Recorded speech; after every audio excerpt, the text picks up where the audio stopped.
reading the instructions correctly, you should not be filling anything in the upper box until you're done with that particular section. It will tell you at the bottom of the page what you can go back and fill in the box at the top of the first page. Okay? All right? So I am going to go through the first page with you, and then you as your table groups are going to go through the rest of it for the remaining time that we have here today. And then you're going to finish this tonight, because then we can work on it tomorrow. We can go through it. We can answer any lingering questions. Okay? Nice. So let's talk domain and range here of the unit circle. Okay? So if I graph the unit circle without all that extra junk and stuff on it, okay? So if I graph this, here's the unit circle, instead of it looking like that with all the extra stuff all filled in, we can see things a little bit better. Okay? First off, the equation of the unit circle is x squared plus y squared equals 1. So that is a circle centered at the origin with a radius of 1. Okay? 1 unit in all directions. Okay? So if we're thinking of x values on this now, if I'm thinking of x values here on my unit circle, that means that as far left as I can go would be over here.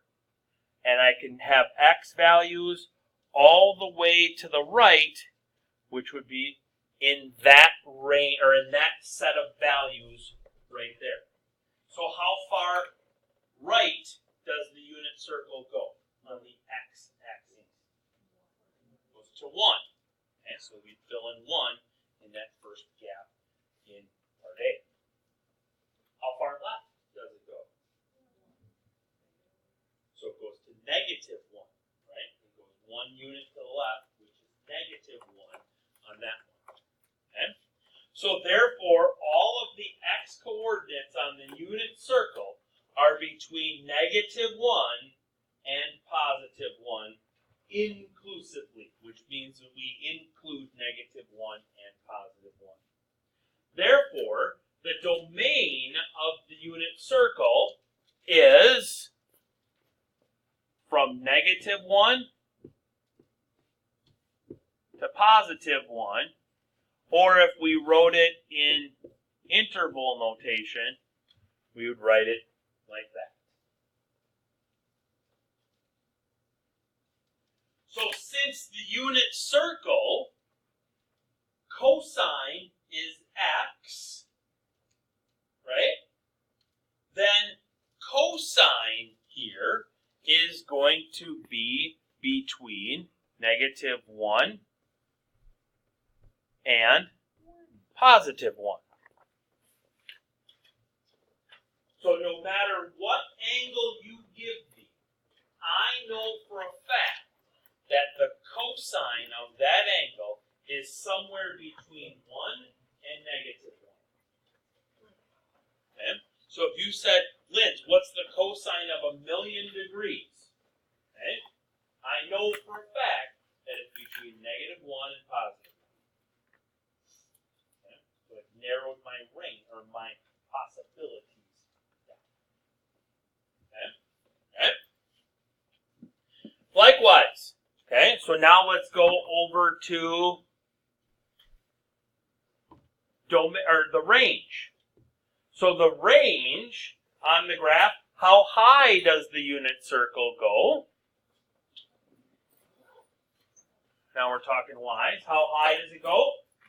1. How low does it go? Negative 1.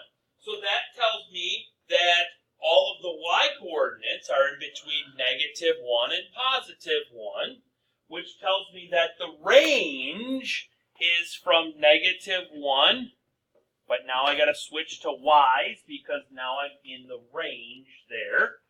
Or if I wrote this with interval notation, it looked the same. And that tells me, since on the unit circle, that sine is y, that tells me that all of my sine values are in between -1 and +1.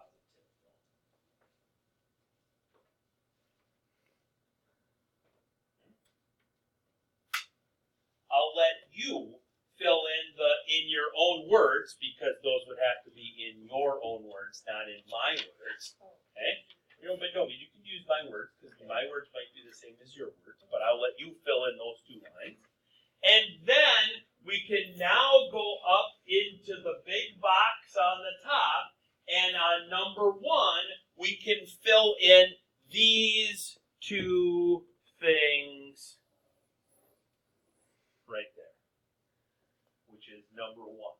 And so we've done section 1 of the obviosities.